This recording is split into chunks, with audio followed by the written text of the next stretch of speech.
The battles may be over, but the debates carry on. Welcome back to the wrap-up show for Who Would Win Masters. Tonight, we will reveal the results from 2 battle polls. We'll be reading your 5-star reviews, your comments that you've left on Discord, Patreon, and elsewhere to see how you think these fights played out. I'm Sam Proof on all the socials. Last time we asked you who would win, Harry Potter versus Luke Skywalker. And of course, one of the most contentious battles, the battle that set so many records, Leatherface versus the Bride. And we're going to see who you said won. But first, let's get back to the show. And of course, joining us tonight, my friend and the bane of Ray's existence, a man who repped Leatherface and was forced to Clockwork Orange himself in a room with a franchise he swore he'd never watch, Robert Clarke-Chan. Welcome back. Are you still trying to get clean? Here's the thing. I not watch a single frame of any of these films. That's Blasphemy. outrageous.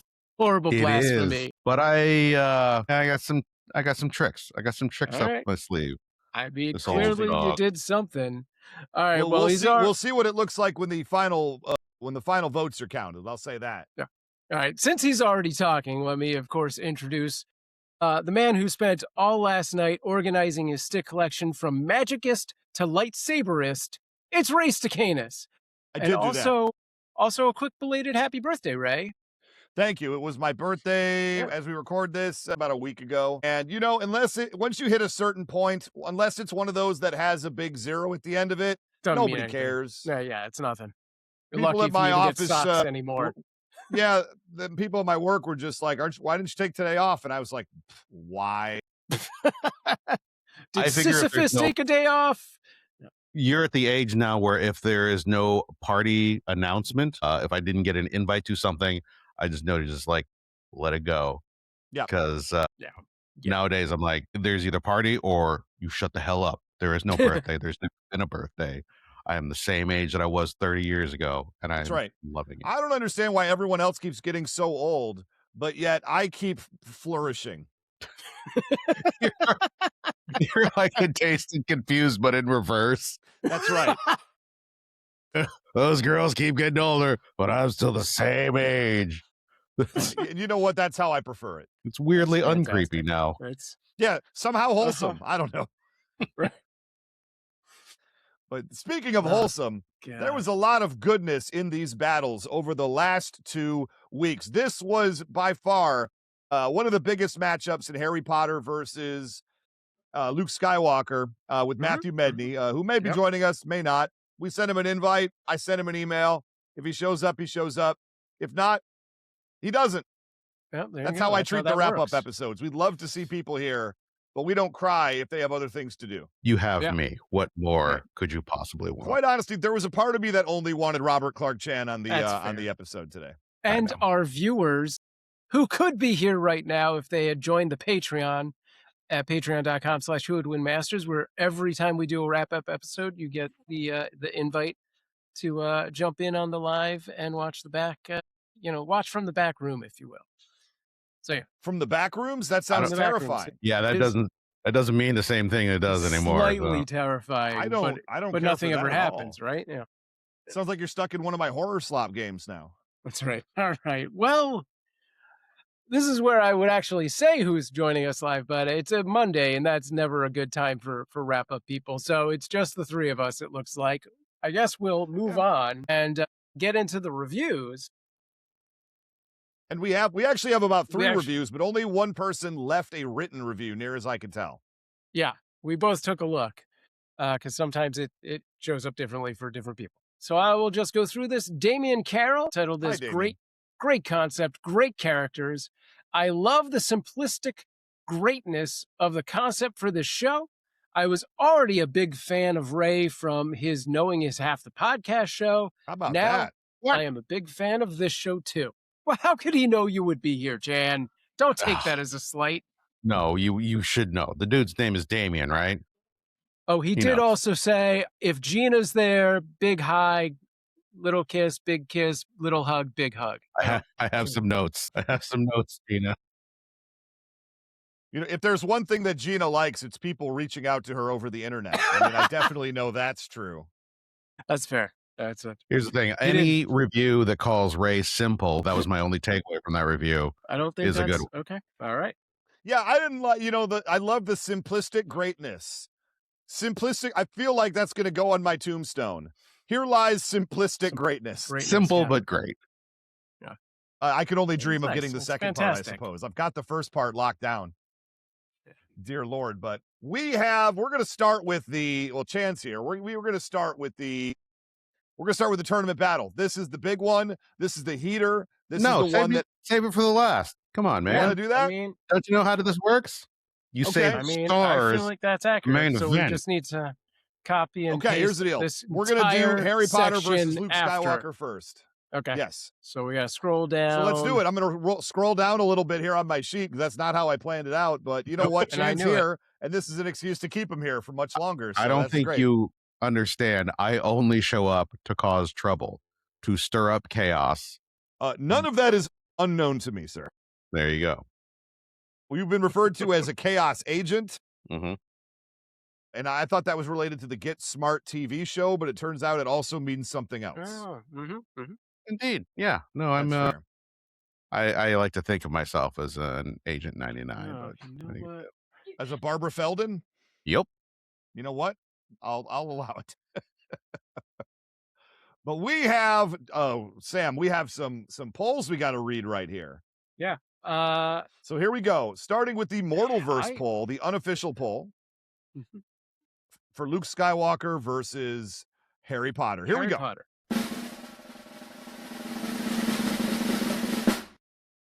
With 100% of the Mortalverse poll, the winner is Luke Skywalker.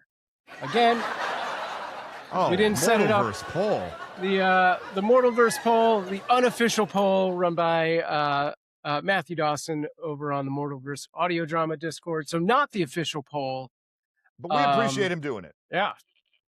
But yeah, it's so always a precursor. But the actual Patreon poll. Yeah. Honestly, this Patreon poll, I believe, drew in as many votes as the maybe missed it by one or beat it by one, but right in the same neighborhood as the previous champion, James Bond versus Solid Snake. That's true. So here is the poll for Patreon. With 92% of the official Patreon poll members, Luke Skywalker takes it. Oh, we got some Whispers of Dawn. Whispers of Dawn? All right.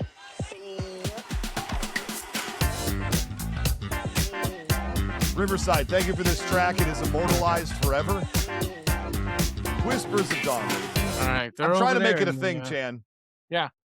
They join us every week just in, on the chance that we can use them. They're just hanging out in the back room.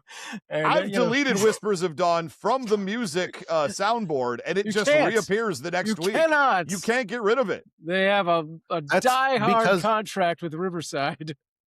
You put them into the back rooms. What don't you understand about the back rooms? Yeah, you know what? All right. Forever part of the. Yep, that's right. But we've got comments. Oh boy, do we have comments. We're going to notice a few themes with these comments. We're going to start with John Shanks this week, who says, to quote Jay and Silent Bob Strike Back, don't bleep with the Jedi Master, son.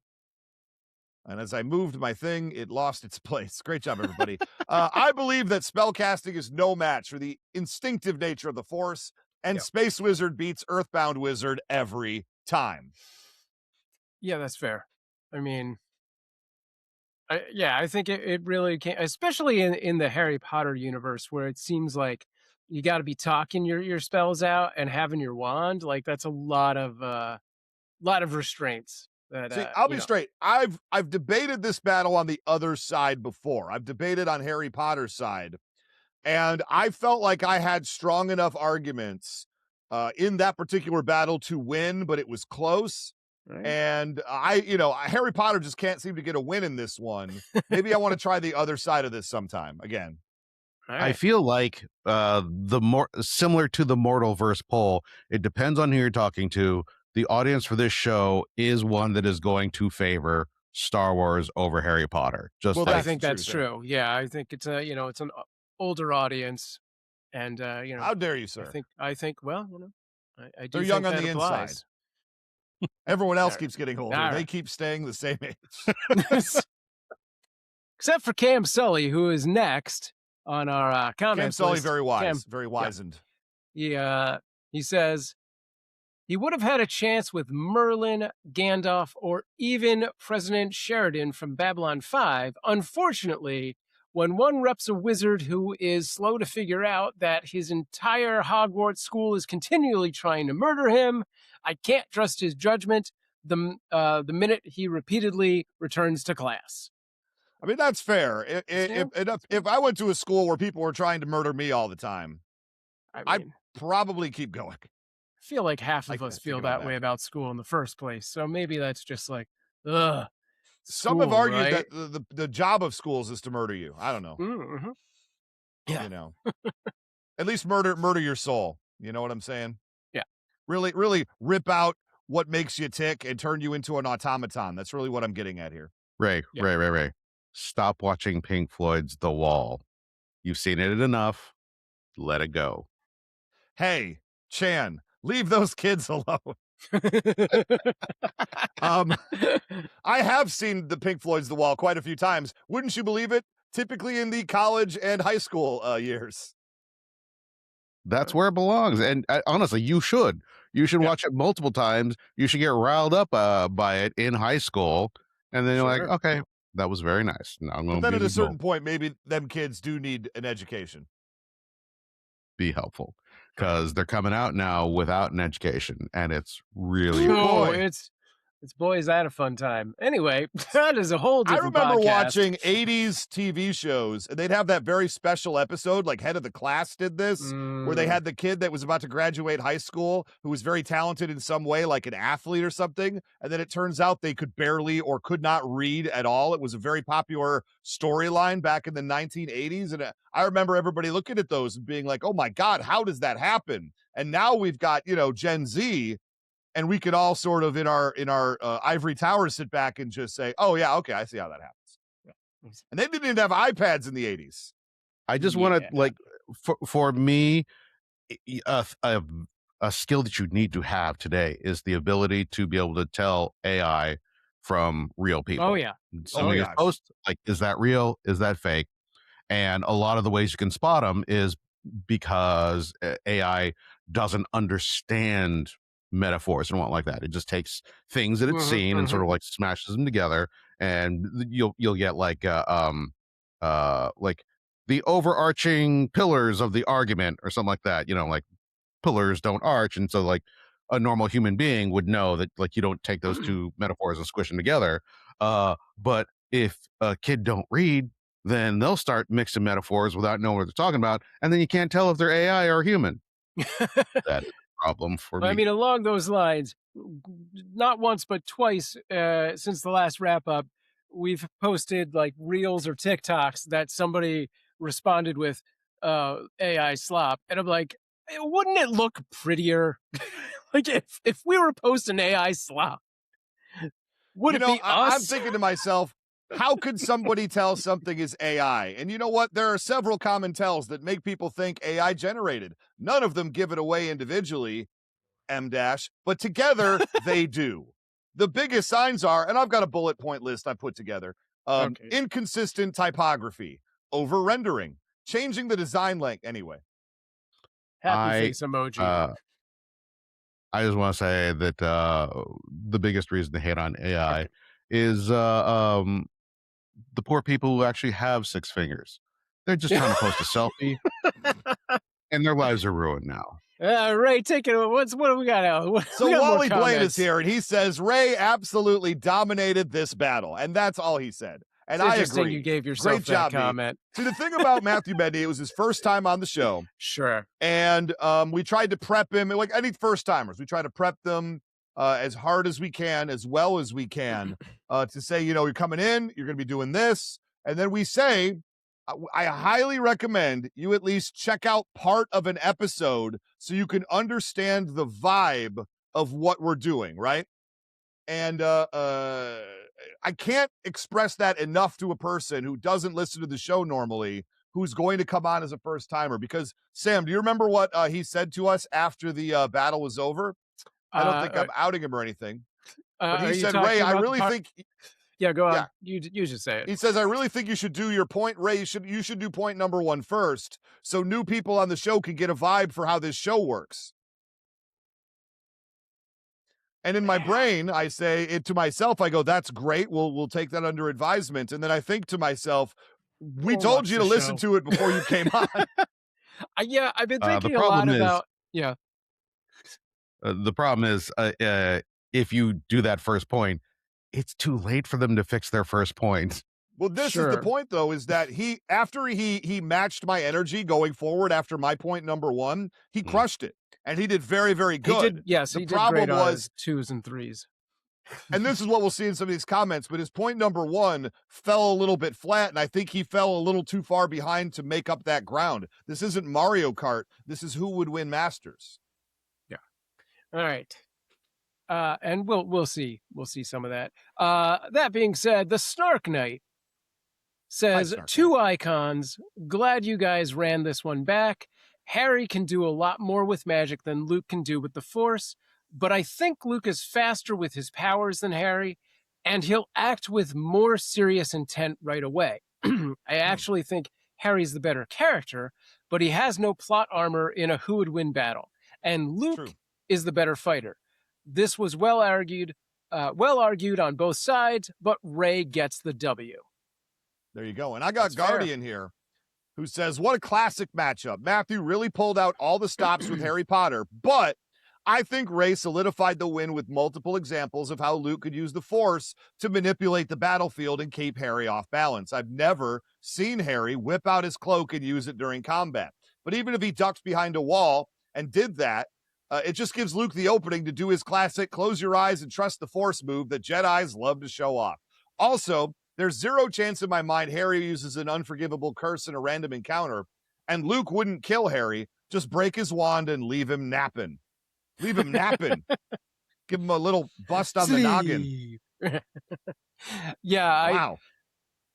after the show, like, I can only say so many things in my decision because I got to go back over everything that's been said, and I have a short window of time to say things. But like thinking back after, the show, I was like, the whole bringing up the invisibility cloak felt like a non-starter for me because so many times we've seen or read Harry like use it, but still people kind of get the sense that he's there, right? Like Snape reaches out to kind of grab him. Luke wouldn't care. Invisibility is nothing. He can definitely compensate for that.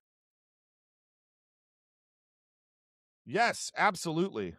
I'm being told that our link might not be working, which is strange. Oh, but all right. I'm just going to keep posting it because it should be working. How about that? I mean, it's not like it changes. Don't worry Right? about that. Don't worry about that. How dare you? Put that behind the curtain, Sam Proof. Bleep that. Wes Holt. You got Wes Holt's one right here.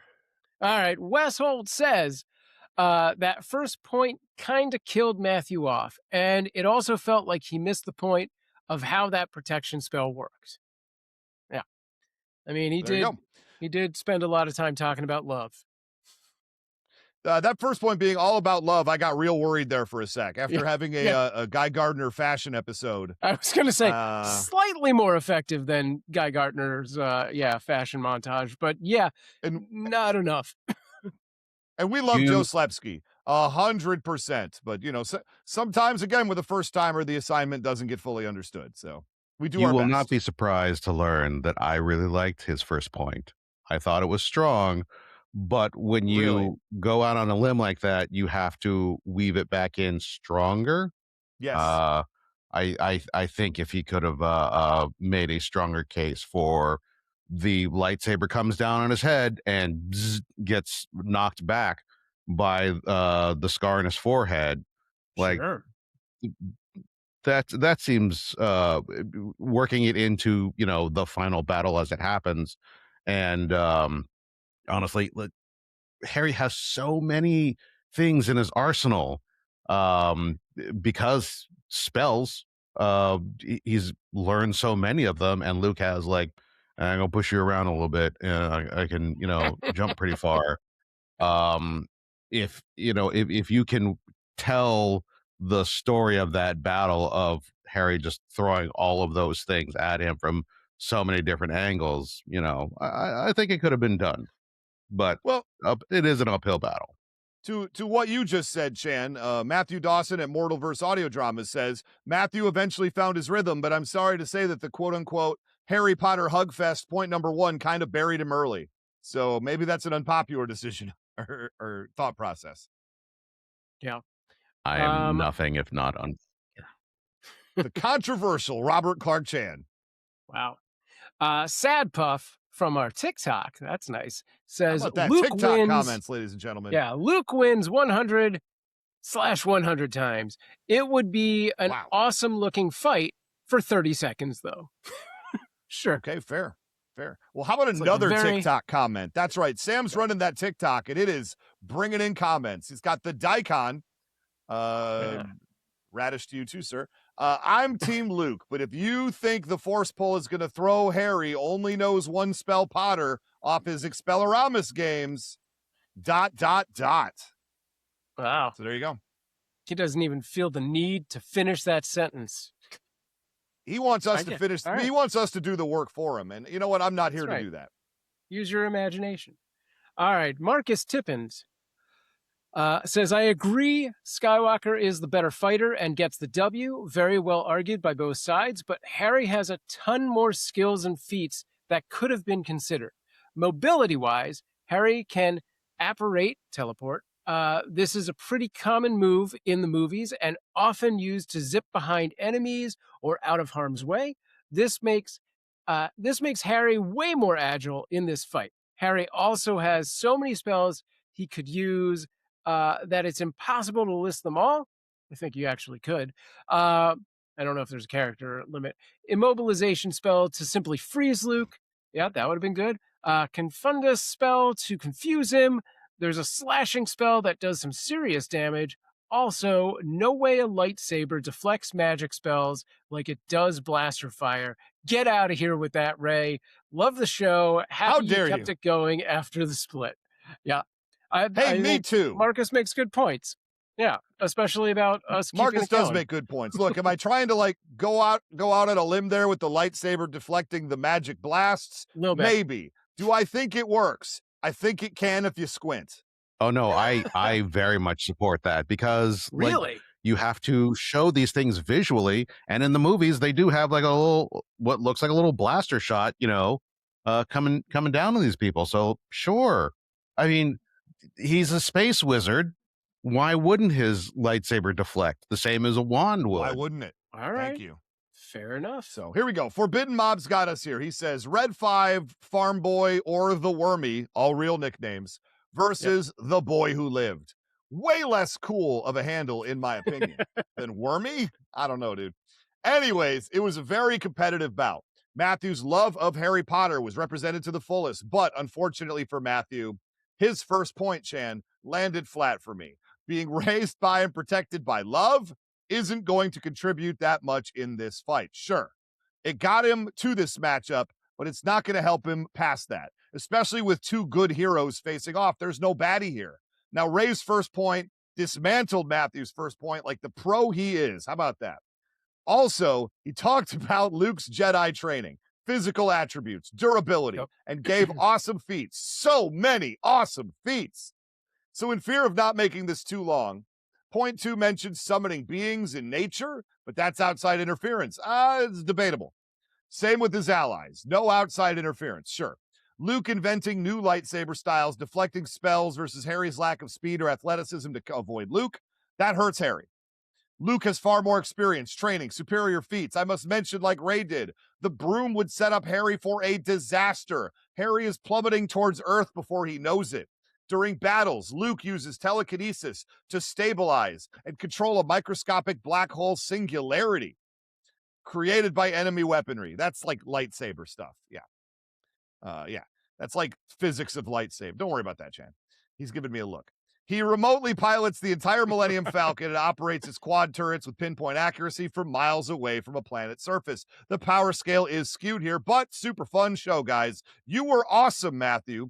Don't forget to support the show by subscribing to Patreon. Support the guys. You know you want to. The Force compels you. And that's why Forbidden Mob makes the best comments. That's true.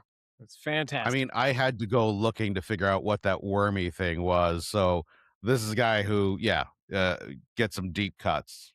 I respect that. Yeah, it's all about kyber crystals. So, Sam, you got a really long one here. You need some water before you drink it? Yeah, let's do this. Okay. Me, my, mo, my. Okay. Kevin T, one of our more recent Patreon members, Love that. says, "Go Team Skywalker. Harry probably has more utility. Luke has better feats." And that's it. That's it. Okay. That's it. It's fantastic. Good job, everybody. Nice. We did it. Eric Hiding says, this became a close match. The first point went to Ray, no question. After that, each point was almost equal. I have a few problems with the Harry Potter argument. One, Matthew said if Harry loses his hand, he could just use magic to get a new one. That's not exactly how it worked in Harry Potter world. When Harry lost his bones in the second book, it took all night for him to grow them back, and the book explained how painful it was. When Peter Pettigrew needed a new hand, he couldn't do it. The Dark Lord had to do it for him, and it wasn't a normal hand either. Two, it was said that if Harry could use the invisibility cloak, Luke wouldn't be able to sense him, but that also didn't happen in the books. When Harry had it on by Filch and Mrs. Norris, Filch said he felt someone was close by, and Mrs. Norris rubbed up against Harry. Hey now. Also, when Harry had it on by Snape, Snape reached out exactly to where Harry was, and he only missed because Harry took a few steps back. I think Luke could easily sense Harry. Harry is a great wizard, but he survived due to others, especially Hermione. She knew a lot of things off the top of her head, and Harry learned by watching her. A little bit from Ron and others. To me, Luke takes this argument, but people can vote on the Patreon, which is free. I like that everybody's doing this now. This is fantastic. Also, Eric says, get in there. Also, I vote for the long email song. Okay. I was with we gotta you. Vote. We got to play it. We got to play it. Right. Lord Snurts says, I've heard this debate many times on different shows. Harry never seems to come out on top. Force cancels out magic. Lightsaber trumps wizard wand. Physicality of Jedi training is greater than Hogwarts PE, but the shorts are better. Luke wins with the shiny light up stick. It's bigger than Harry's and makes cool noises when it moves. Guys, remember, it's not the size of the stick that matters, but how cool the noises are. That's right. I mean, that's fair. That is fair. I'll go with that. I got Dr. Moxford. I got Lord Moxie here, and he added a comment like right before we went on the air. So his original comment was Luke grounded Harry to the cupboard under the stairs, the end. But then he adds, Matthew brought Huey Lewis the news and the power of love, but Ray brought Weird Al Yankovic. I do, always. And the ability to lift a box and some rocks all standing on his head. Both characters whipped out their glowing power sticks in this duel, but not even Dumbledore himself could summon enough spello tape to save Harry's wand from a lightsaber. Ray wins. Low diff. Oh boy. Hashtag Ray is right. Well, wow. I didn't think it was low diff.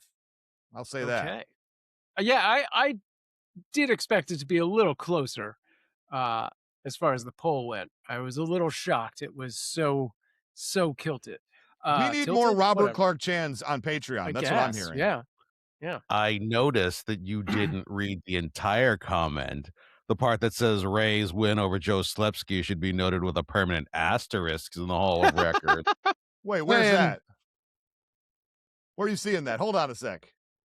This is outrageous. You see the little carrot that says show more? Yeah. Oh, there's a show more. Oh, no. Over that. Chan, do you want to read that then? Oh, wow. Bring it in, Chan. The permanent asterisks with the likes of Mark McGuire, as Joe was ill-prepared for the format of the battle, shown through his representation of the Guy Gardner character. Had Joe prepared for a battle, Ray would have been mollywopped. Well, I will say right now, first off, shame on you, Moxie. You follow a hashtag Ray is right with that? That is frankly upsetting.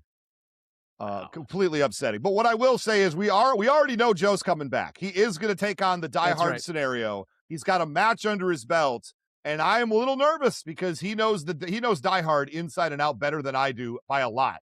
So I'm going to have to do some real research on that one, or like take Batman. But I don't think anybody's going to let me take Batman. So I got to figure this one out. Okay. But sit so back, folks. All right, we got two more comments, and both of them are a little long. All right, Zach. Just single name. That's all he needs. Zach says, Luke takes this. Most of Harry's nastier options really wouldn't work. Let's highball Harry and give him the ability to kill. Expelliarmus does nothing against Luke, who can call his saber back with the Force. The Imperious Curse would work for like 2 seconds, if that. I don't even know this one. Cruciatus? Cruciatus. I didn't read the things.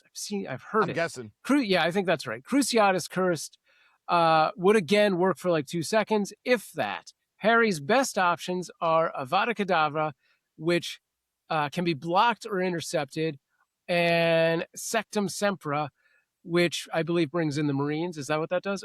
Which is probably his best option against Luke. Luke, meanwhile, has fought way stronger foes. While Harry is very talented, Luke is a master.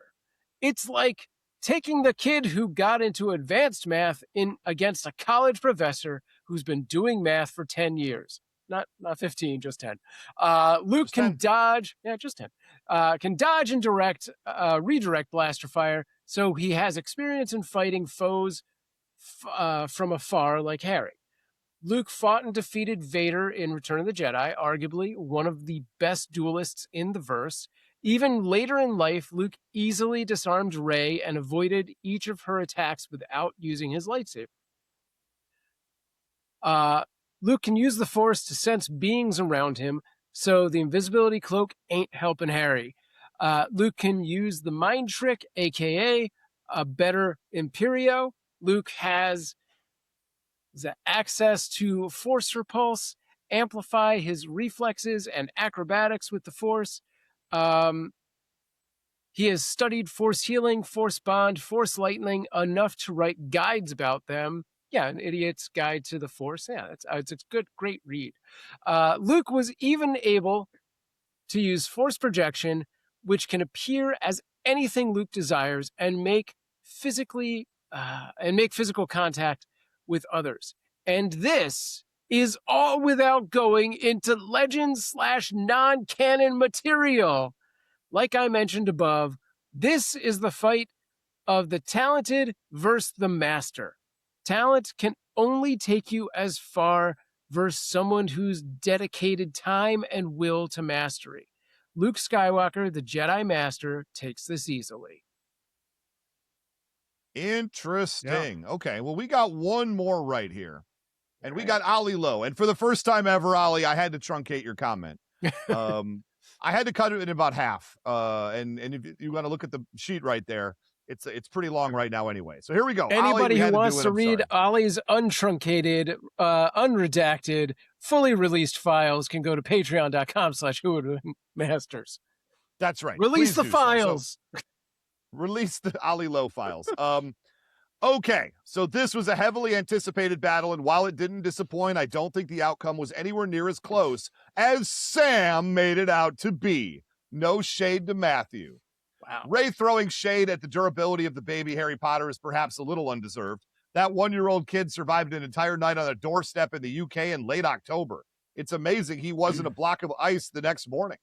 And I don't think the Jedi mind trick would work on Harry. He's been shown to be able to throw off the Imperious Curse with enough time. But there's a chance it may confuse him long enough. Using the Force to negate the broomstick is a great idea. Part of me was thinking, well, if Harry's allowed the broom, then surely Luke should be allowed the X-Wing. That seems a little... And although he survived the Hungarian Horntail, how do you think he fares with a Force-capable fighter pilot trying to blast a plasma beam up his robes? Just saying. The invisibility cloak, it was never proven that it was actually Death's cloak. It was theorized. And also, for someone being undetectable while wearing it, we've seen that's not the case. Moody could see through it. Also, cats could see through it. Well, cats just do that. It doesn't make Harry intangible either. He can still affect the area around him. So while he might not be able to sense him in the Force, he might be able to sense the impact he has in the world around him. The Elder Wand wouldn't be a factor since he either hid it in the books or snapped it in two in the movies. I still think Rey is pulling a super long con. I think he's going to spend all time denouncing Legends and then Star Wars Legends. And then one day, when someone least expect it, he's going to pull out Legends Luke Skywalker and absolutely annihilate them. He really didn't need it here. Luke is a battle-hardened warrior with plenty of combat feats. Harry isn't without feats, but a lot of his victories are just about survival rather than dominating the other guy. But the argument didn't do him any favors. Rey wins. Now, if you'll excuse me, I've rambled long enough. I'm going to go join the Cool Stick Club. Oh, how about that, Sam? That's fantastic. I'm a big fan.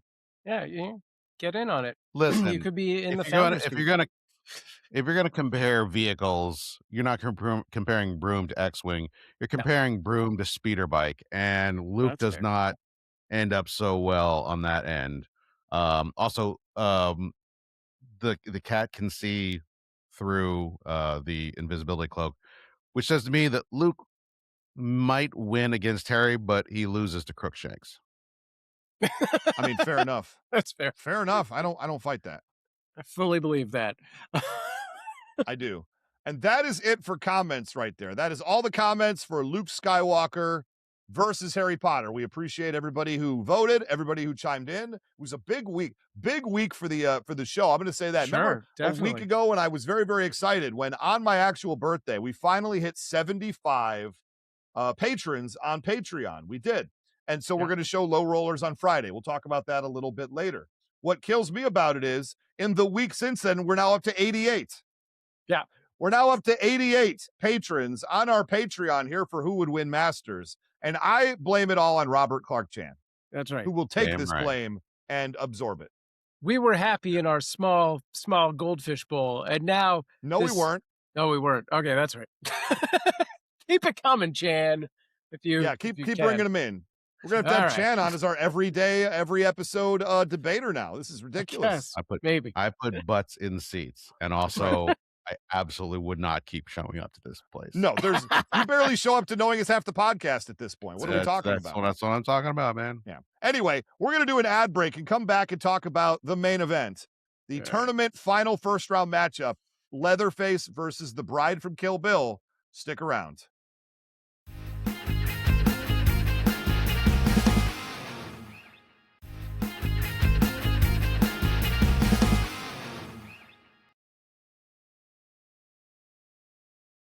All right.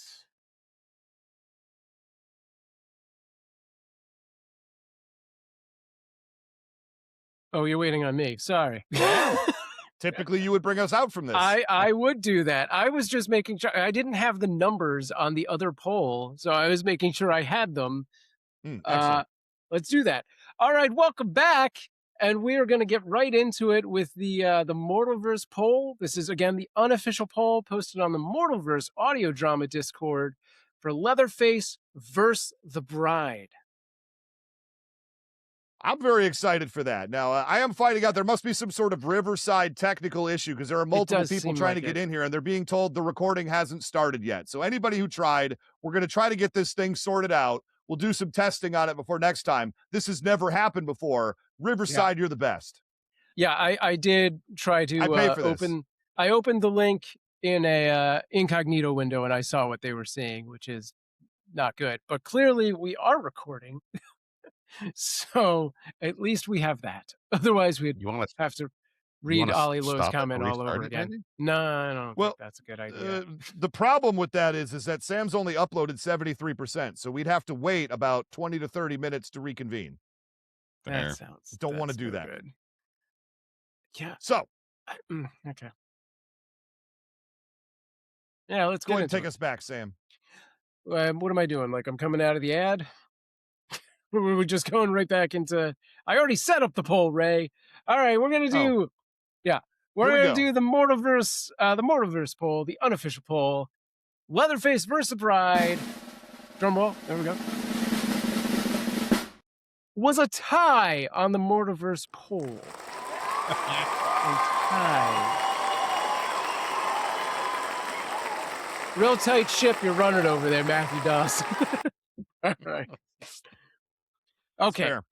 That's tie. all right. It Now, doesn't get closer. It was a literal tie. yeah, well, I don't think we've seen a tie on the Mortalverse poll before, which it's very interesting. This has been an extremely close poll the entire time. It has gotten the most votes. It has gone to tie back and forth, but we are ready to reveal the winner. The official winner from the official Who Would Win Masters Patreon.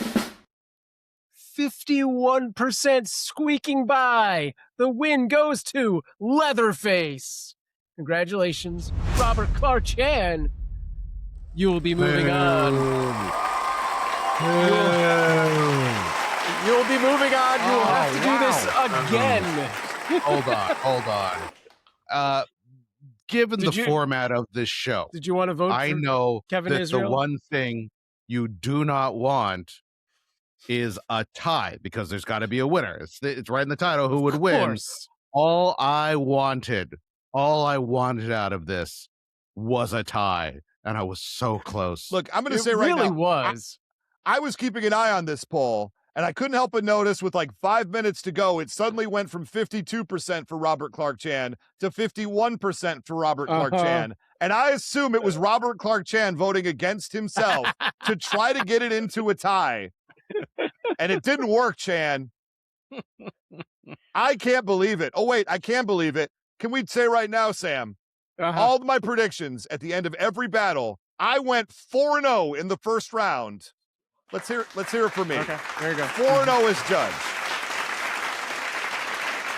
Thank you. It's really about me. Why is that sound cue in there?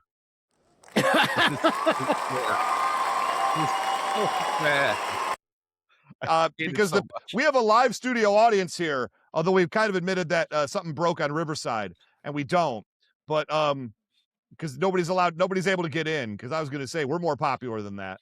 So something's going on with that we got to figure out. But the point I'm trying to make is if you tried to get into the wrap-up episode as we recorded it, I can only apologize to you. We'll try to get that fixed for next time. For some reason, Riverside, which I do pay for, didn't work. So I have to go yell at somebody. Yeah. So it goes. To be fair, that's good for me. I like to go and yell at people in customer service. Yeah, really give them a hard time. Their life is going great anyway. Not if they work the phones for customer service, Chan. Trust me. That's the point. That's the point. Which calls sarcasm. So first things first, I happen to have Kevin Israel, not live in studio, but I do happen to have. Let's see. There we go. He's made us a video, which I'm now putting on there that we can all listen to. Unfortunately, he's wearing a shirt this time. I mean, I guess you got to do it at some point. Here's what Kevin Israel has to say about this battle. Who shot JFK? What's housed in Area 51? Who took Lindbergh's baby? Those are some of the greatest mysteries in history. But one will top them all. The mystery of how is this friggin' vote so close? How could any of the Who Would Win Masters listeners possibly think this is even up for debate? I wasn't going to show up to that argument. This was in the bag. The bride beats Leatherface. What is a bunch of the listeners of Who Would Win Masters Leatherfaceaholics? It doesn't make any sense to me. What are you thinking? I love this show. I love being part of it, and I love being involved. And I used to respect the listeners so much. There's one of two answers. Either this is fixed, or the listeners are broken. Redeem yourselves. There's only one choice here. The bride. Join the bride ride and get this one right. So unfortunately for Kevin Israel, they did not join the bride ride or get this one right. Yeah. Mm-hmm. Yeah. One thing I will say is that much like with Luke versus Harry, he did not come hard on point one. He thought this was was going to be a cakewalk. I think so. Yeah. And to be fair, when I pulled Leatherface, I thought there is 0% chance that I am going to win this thing. Honestly and truly, even walking into it the day of, I thought that if I tried my very hardest, I might show up. I might get 20 or 30% of people to just like, oh, you know what? You're gonna lose, but I'll give you a sympathy vote. But also I tried like hell. I pulled out all of the stops that I Yeah, I had, did. and You did. I believe we'll get to it in the comments, but it was said that there is Judge Chan and there is Debater Chan, and the two would not like each other. Um, the things that I did in this episode, I absolutely would have shut down as a judge. Mm-hmm. But also, as I continue to reiterate, I was going to use absolutely everything at my disposal in the King of the Hill way. I was going to use pocket sand as often as I could to try and skew the results. And you know what? I'll take 51-49. That's a win. Right. That's what they say. Never apologize for victory. So Leatherface is the champion. So well, we're going to read the comments, Chan, and then we need to figure out who you will be repping for part 2, for round 2. And then we will be announcing what the matchups are. The only thing was waiting was who won this battle and who you would be taking. Everything else has been set up already ahead of time. You know what I'm not going to do is I'm not going to roll any goddamn dice next time. No, probably not a good idea. Yeah. Probably not a good idea. Well, here's the deal. The other 3 competitors have already gone, so you only have 4 numbers to pick from. But let's read some comments. No, actually, you know what? Let's do this first. We'll read the comments, and then you tell us who you have chosen, right? Okay. That gives you at least a moment, a little bit of time to think about it. Huh. You know, if you would like to. If you would like to put some thinking into it. So your numbers that you can pick. Let me find it here again. I had it up a second ago. Wait, there are you we just go. going to give me 4 numbers and give me like 5 minutes to choose what number I'm going to pick? No. You're going to tell me numbers right away. So your numbers that you could pick from are 2, 6, 7, and 9. Those are the 4 remaining numbers of the list of 10. And so I need 2 of those numbers, and I will tell you who those people are. Oh, no, I'm going to do the 7-2 split, obviously. 7-2 split. Oh, this is very interesting. The worst possible option. So the 2 characters... Choke on it. Yeah, choke on it, Ray. Don't die, You got me with that one. Just also, in case you are just listening to this and not watching it, and you missed what Ray's screen name is, Ray is thinking like, Texas Chainsaw Massacre. I'll call myself Leather Ray. That is absolutely not what I think of when I see Leather Ray. No, I think I made it into the wrong group, and we're going to be discussing some kinks that I don't think are family friendly. Chan, your on-screen name is Punishment Bear. Both of you can go to West Hollywood and have a great time. Yes, to be fair, yeah, he's absolutely correct. So the 2 characters you did not take were 6 and 9. 6 being Scorpion from Mortal Kombat. 9 being Ninjak from Valiant Comics, a very good character. All right. The 2 characters you took, the 7-2 split, or 2-7, the best poker hand as far as I'm concerned. Number 2 is Deathstroke, a very, very formidable character. Nice. And 7, Chan, you got Afro Samurai. So the 2 characters you have to pick from are Deathstroke and Afro Samurai. We do not need a decision right away. We're going to read some comments now. We'll do the comments. And then we'll come back. You tell us who you're picking, and then I'll lay out all 4 of the matchups for the next round. And it's going to be real interesting. Real interesting. So I'll read the first comment here. It's from Nate. Now, what's wild about the voting is when we first put the poll up, all the early bird votes all went to the bride, to the point where I was worried for a moment we were going to see our first ever 100-0 result in a poll. And I was worried for you, Robert Clarke-Chan, to save some face and to even get the 20%. And then all of a sudden, Mr. Delvin Cox, I got to shout him out for it. He sends me a DM on Instagram saying, hey, Might want to check out that poll again for that tournament battle. And I looked and it was tied. So I don't know what happened. I'm not talking like it was 1 or 2 votes. It was quite a few votes that were all one way. So wow is all I have to say to that. So Nate, all these early comments are going to be from that first section is what I'm going to say. Nate says, props to Robert from keeping us entertained, but there has not been a more lopsided matchup in who would win history. Black Mamba cuts him down within seconds. Or does she? And I believe you took that to mean Kobe Bryant because you commented to a lot of these comments. I commented to all of them. There you go. Wow, look at that. There it is. Did I mention That Pocket Sand? That is some good community management. Thank you, Chan. Good right there. I don't know. I do know for almost certain that I swayed 1 vote. And you know what? When it's that close, it counts. Sure. It does count. Oh. Yeah. Yeah. And if you hadn't swayed that vote, your little plan to vote for the other guy at the end might have worked. So I just well, backfired on me. That's right, Scooby-Doo. What are you going to do? The first time won't be the last time. William Schmidt says, based on the presented argument, the Twisted Clue version results would be the bride with a katana by decapitation in the cornfield for the win. The bride is just too skilled to lose to Leatherface. It makes me sad that Robert Clarke-Chan didn't have his original selection of Craven the Hunter for this fight, as it would have been a much better matchup. I'd go so far as to say he'd have the edge if that were the case. Well, I'll tell you, William Schmidt, he Apparently, did have the edge, it turns out. Yeah. It's pretty wild right here. As far as people saying this is the most lopsided matchup in history, it actually, in reality, ended up being the closest. Tied in the Mortalverse poll, 51-49 with the most votes ever in our show's Patreon history. Short history, but all the same.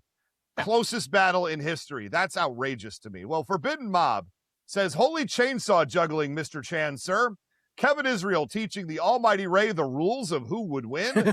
Actually, I don't blame him after Ray offered the argument, whichever location the fight was at had meat hooks because Dead by Daylight. I still think that's a good argument, which I'd agree with if Chan had picked Leatherface from Dead by Daylight, but actual version would have been a stronger case. That version would have been a stronger case, in my opinion. Anyway, incredible show, gentlemen. I never thought I'd picture Leatherface and the bride dueling like in a Star Wars film, but I am so pumped that it happened. For one of the most jaw-dropping, hilarious, entertaining episodes all year. For me, though Kevin takes the bride to the promised land, like he said, she's smarter, far better trained, one of the deadliest assassins and swordswomen, and body count of killers 81 deep who are trained killers or top-tier assassins themselves. The location doesn't matter for the bride. It wouldn't matter if she's in Leatherface's home, or if the family jumped in, or if she was trapped in a meat locker with them. Her feats, as Kevin stated, show that she overcomes all odds. Cannibals who hunt teens do not match up to the deadliest member from the Deadly Viper Assassination Squad. Leatherface gives Make-A-Wish kids a bad name with this loss. Ouch. Sorry, kids. Good luck next time, Chan, in round 2. Wow. 10 out of 10 episode. Don't forget to say thanks by subscribing to the Patreon. It helps, and the show is free. Yeah, there you go. You're the best, Forbidden Mob. Thanks again, Forbidden Do Mob. we need to make a t-shirt design, which is Leatherface whipping the chainsaw around, but it's like Chan's face as the Leatherface on top of it? Is that a thing the world needs? Do we have any aspiring artists out there who want to put that together for us? Yeah, let's see some fan art. I don't even care if it's that. Just let's see some fan art at all. No, I want to see that specifically so I can torment Chan with it forever. All right. The Mortalverse, I am having a hard time saying that tonight.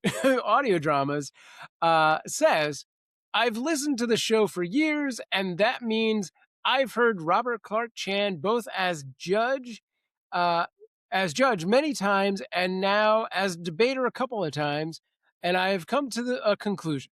Judge Robert Clarke-Chan would hate debater Robert Clarke-Chan. There you go. I cannot and will not elaborate. There you go. Chan, we've talked about this already. You kind of got ahead of this one. We did. Any other comments that, how would Robert Clarke-Chan, the judge, feel about Robert Clarke-Chan officially? The debater. The comment that I made in Patreon, Judge Chan agrees, but Debater Chan called him a simp and kicked him in the nards. There you go. Oh. That's what I wanted to hear. Fantastic. So Jen, hi Jen, thanks for joining us. Jen just says pocket sand, exclamation point. Maybe my favorite comment of the entire thing. All That's correct. fair. And it included the GIF, right? I'm hopeful. Okay. Cam Sully. How did I get so lucky to get both the Cams? You got both All right, Cam Sullys. Look at that. That's a lottery Double ticket.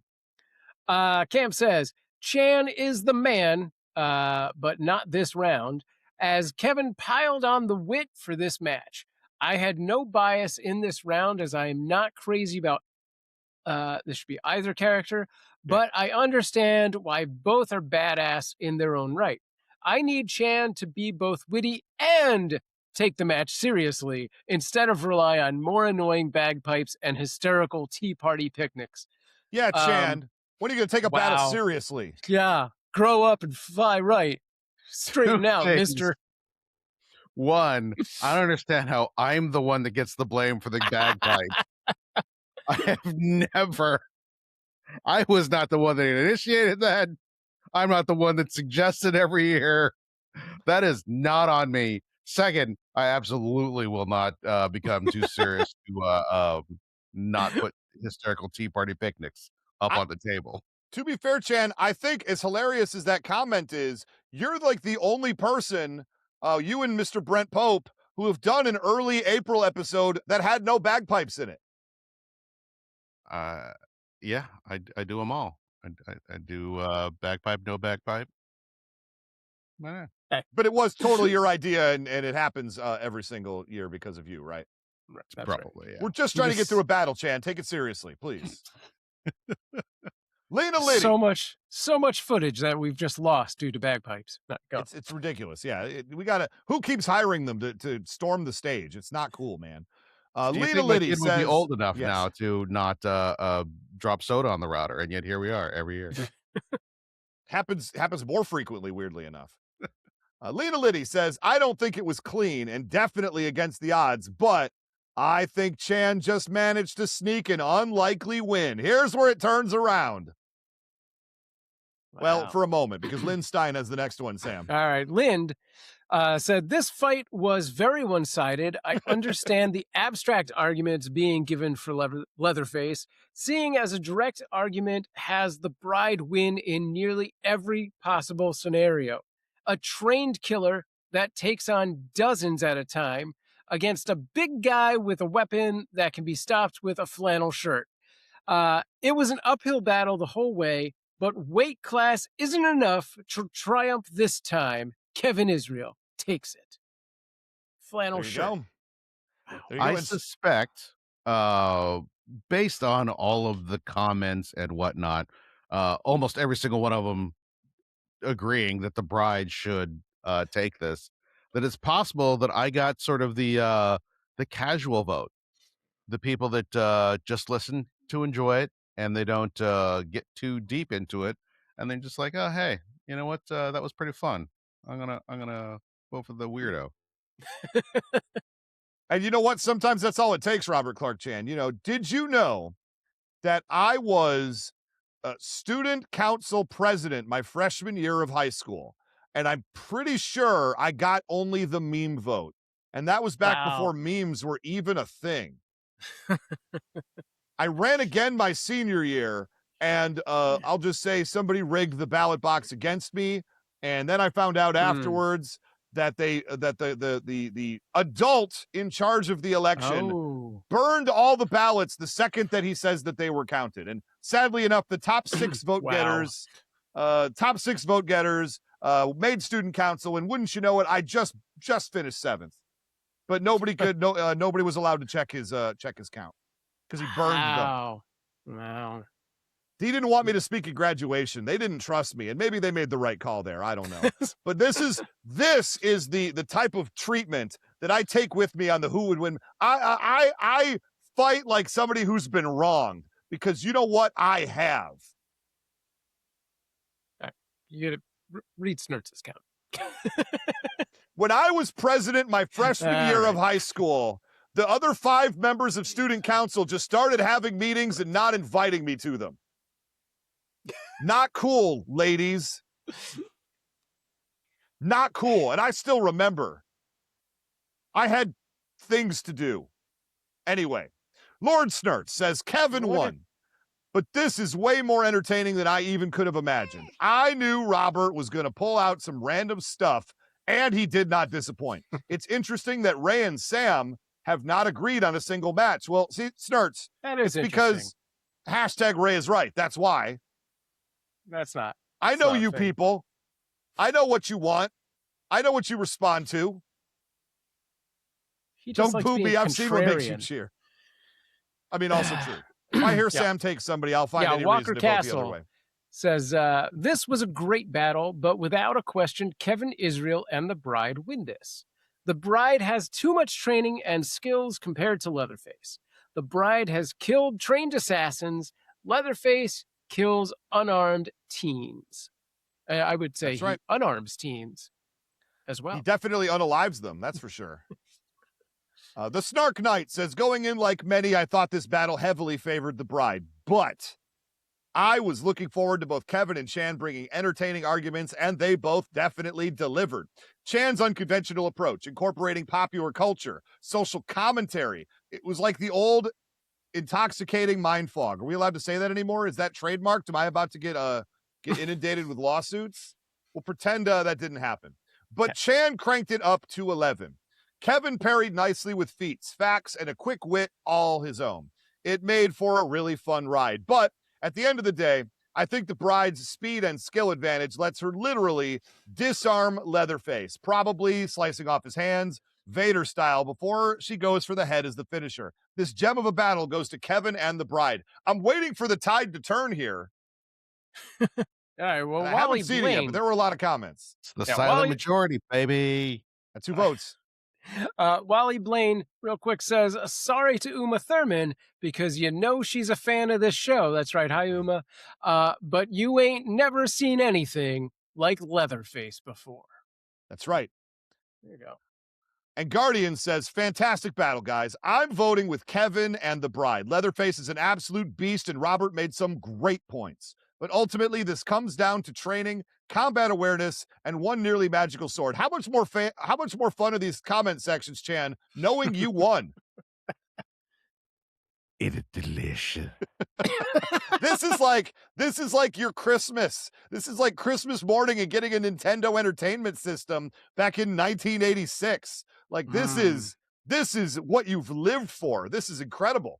I got off of social media because I didn't want to get into these arguments online. So yeah, to be able to just for one brief moment, just be able to disagree with everybody. There you go. Yeah, it was wonderful. A couple things. First, the few times the Bride is put down for longer than a minute, the assassination squad, the shotgun blast at point blank, her opponent had advance warning of where she'd be and prepped to take her out before the battle started. Not an issue in a random encounter. Second, the Bride didn't just pluck out an enemy's eye in close combat. She did it to the same person twice. How good do you have to be to get away with that twice on the same person? Lastly, about the sword, one of my all-time favorite movie quotes. If on your journey you encounter God, God will be cut. I don't know what that means. I believe she takes a leg fast and then his head. Yeah. I really don't know what that movie quote means. Guardian, I need a follow-up. What? Do you not remember that quote from I the don't even know what that's Kill from. Bill, yeah. Oh, well, that explains it. For God's sakes. I saw the first Kill Bill and I didn't care for it very much. It's been a long time. I was not a huge fan of that either, but and then I just didn't really see the second one. You need to see the second one because it's a very different movie and adds all sorts of interesting context to the first movie. I will say I was at Tiki No in North Hollywood and they had it on behind the bar and I sort of half watched like an hour and a half of it. So I feel like I've basically seen it. Basically, you got this. Yeah, I got the bullet points. That's great. And then I countered with the quote, what my favorite quote from Hard Boiled: "Give a cop a gun, he thinks he's Superman. Give him two, he thinks he's God." That's a great quote. It's one of my favorite quotes of all time, honestly. That one makes a lot of sense. Although, even though I say in the comments that you need to let me do Tequila from Hard Boiled, I don't actually want to do that because there's only one movie and there are not a lot of feats. Well, there was a video game, Stranglehold, for the Xbox 360 that I have played, and I believe he's played Tequila in other media. It would have to be an ultra deep dive, but there is more tequila than just that one movie.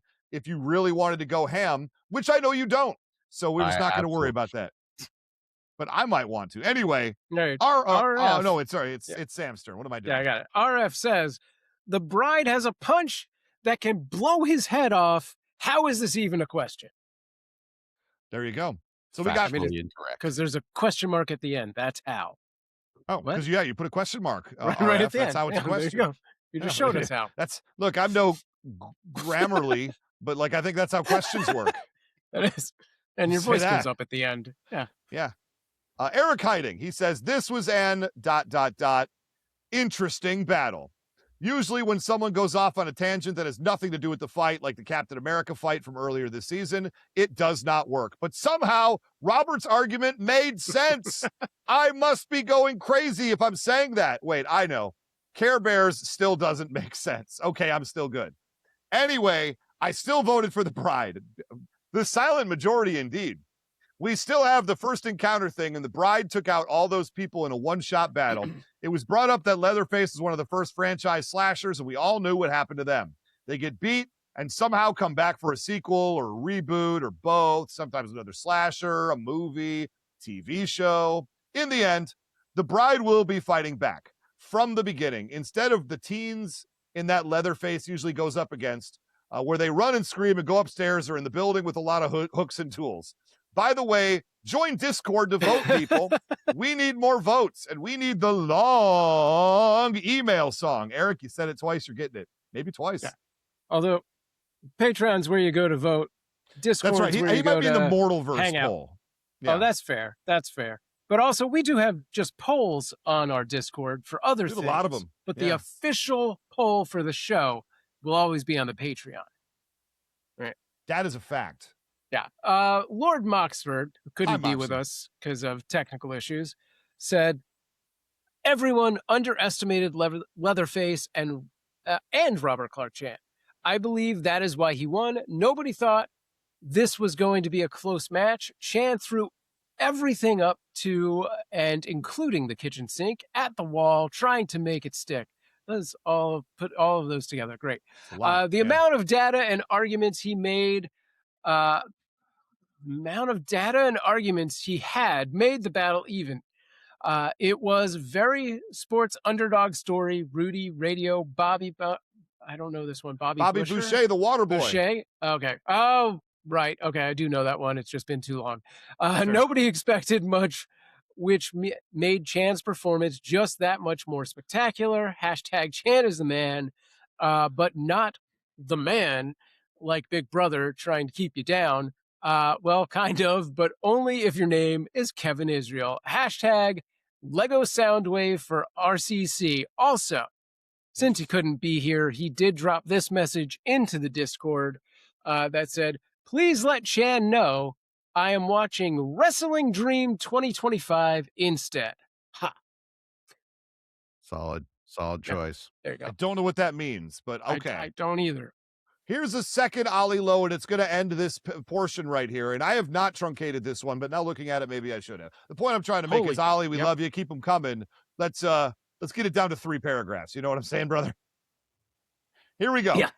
Well, then, I had high hopes for this battle going into it. I had an outside sneaky thought that Robert Clarke-Chan might actually take this. I don't know if Kevin Israel was going to be ready for that level of insanity. I sort of put it on a par with when Batman confronts the Joker. Yeah, he has all the advantages, but what it's going to cost him insanity and emotional damage.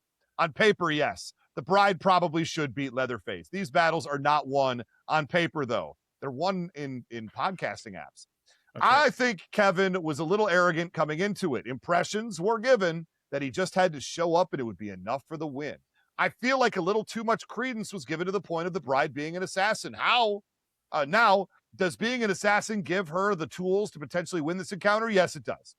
Do the rules of the show give her the best way to use those tools? Perhaps not. There's a bit of a difference between stalking someone you have a vested interest in killing, and she absolutely had a vested interest in killing the rest of the Deadly Viper squad. Let's face it, she had some knowledge about them beforehand, and being attacked at random by a huge dude with a chainsaw and being attacked at random by a huge dude with a chainsaw without prep or prior knowledge. It came up about how Leatherface never attacks first. He's well used to surprise encounters, admittedly not against this level of foe, but just because we've only really seen him kill teenagers, it doesn't mean he can't punch up. In fact, I think this is the unrecognized thing about slashers. They always do enough against the level of opponent that they're facing. So, as the opponent skews upwards, so do they. That's why Jason started versus teenagers, moved up to cops, then soldiers, and then customized battle ready love robots. Yeah, true. I mean, for all the points about the bride going through the crazy 88, I think it's worth remembering that more ninjas are on screen, the less effective they tend to be. That's the unlimited bat argument, the unlimited ninja argument. Were they really even ninjas? I don't even know, but part of my memory says maybe they were. It's funny how we had the previous round of the tournament and it being pointed out that one debater setting the environment, and then it's the other debater's role to push back on it. Here we got Sam pushing back on the idea of it being in a slaughterhouse, which is a bit unnecessary, though Mr. Proof was absolutely right to call out the use of the family and how they shouldn't be a factor. It was a bit of a strange choice by Chan. And given the surreal nature of the rest of the battle, that's truly saying something. But Ray is, of course, correct. Thank you, Al. Size is a factor and was further enhanced by RCC using, come on, you've seen Bloodsport, argument. I mean, out of David Carradine, Lucy Liu, Daryl Hannah, Michael Madsen, you wouldn't say any of them are massive. FYI, in the interest of unnecessary research, Michael Madsen's the tallest at 6'1". It's quite a bit shorter than Leatherface. But also, the point was made by RCC that the bride does get hit and she doesn't shake deadly blows off because she's not a superhero. If the chainsaw does hit her, it's going to hurt. It's going to debilitate. Kevin loses points for not mentioning the 5-point palm exploding heart technique. Might not necessarily be needed, but how often do you casually get to drop the phrase 5-point palm exploding heart technique into a conversation? Other techniques were brought up. It's strange that perhaps her most notable was not. Almost there. I was thinking about the Mortal Kombat Dead by Daylight versions of Leatherface and how they might have given the bride way more of a problem, particularly when Ray randomly started talking about hooks. It wasn't random. But is it really keeping in the spirit of the character? I'd like to bring up Super Smash Brother feats for someone like Sonic or Solid Snake. Technically accurate, the best kind of accurate, admittedly, but not necessarily in the spirit of things. So I can appreciate this not being done. Beatrix leaving the battlefield was brought up, and while she might show up later for revenge, it would give Leatherface the dub. There was a melting pot of points, and I think all of them together might just give it to Leatherface for an unexpected win. So you know what? I'm voting for Chan. I want to see what madness gets brought to the next round. So exactly doing it for the right reasons, right? Double thumbs up. Plus, I can't with any conscience vote for someone who hates kids with cancer. Oh boy. That was quite the own goal on that one. I'll say that. And if that was the main point, yeah. If that was the main point that Chan walked away with, how is he going to heighten that in the second round? He'll find a way. Oh yeah. What I'll say right here is, Robert Clarke-Chan, you've had all those comments to think about it. Who will you be taking in round 2 between Deathstroke and Afro Samurai? I mean, basically I have the same choice that I had the first round. A comic book character with reams and reams of feats in history. That's right. Or someone who would entertain me greatly to rep, being Afro-Asian myself. So, obviously I got to go with Deathstroke. Wow, such words. Wow. I'm honestly stunned that you, as Robert Clarke-Chan, didn't take the Afro Samurai character. Well, obviously that would be the thing that I should do, isn't it? The funnier choice. It would be the Chan thing to do, but because it's the Chan thing to do, now you can't do it. Yeah, that's true.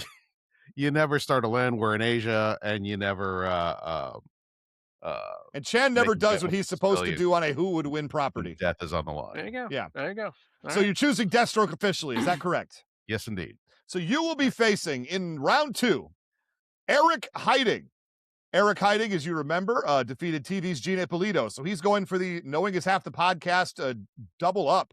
No my. Oh, yeah. And he will be taking, this is really funny the way this worked out, Black Panther, ladies and gentlemen. Star of a battle from earlier this year that you were in I did not set this up on purpose. This is how it randomly fell. Wait, Black was I? Panther versus Deathstroke in round 2. Eric Heiding has Black Panther. You have Deathstroke. Was I in a battle earlier with Black You Panther? were. It was an early April battle, if I remember correctly. Ah, okay. Gotcha. Fair enough. So there you go. And the other side of the coin, that means that William Schmidt, the number 1 seed, will be facing Matthew Dawson from the Mortalverse audio dramas. And this is an interesting battle. Matthew Dawson will have The Witcher, Geralt of Rivia, and he's going up against, now William Schmidt works in video games, and he took Aya Brea from the Parasite Eve video game set. A lot of you will have to probably go do some Google searches. And this is a limited one from only the feats found in Parasite Eve 1 and Parasite Eve 2, because it goes to Crazy Town from there. So we have Aya Brea from Resident Evil, not Resident Evil, from Parasite Eve versus The Witcher, Geralt of Rivia. Essentially, 2 people with magical properties to them. Aya Brea has a magically enhanced gun. The Witcher has potions and swords, and he fights a lot of monsters. It's honestly going to be a huge banger of a video, and we're going to see what's happening for that. So Aya Brea, William Schmidt versus The Witcher, Matthew Dawson, and then Robert Clarke-Chan with Deathstroke versus Eric Heiding and Black Panther. That is our round 2. We're going to have to start setting this up right away. So do not look for a battle this week. You will not find it. We're going to have to get this on the books at some point down the road. So probably take a week off from this and then come back at the end of August with round 2. That's just how it all worked out.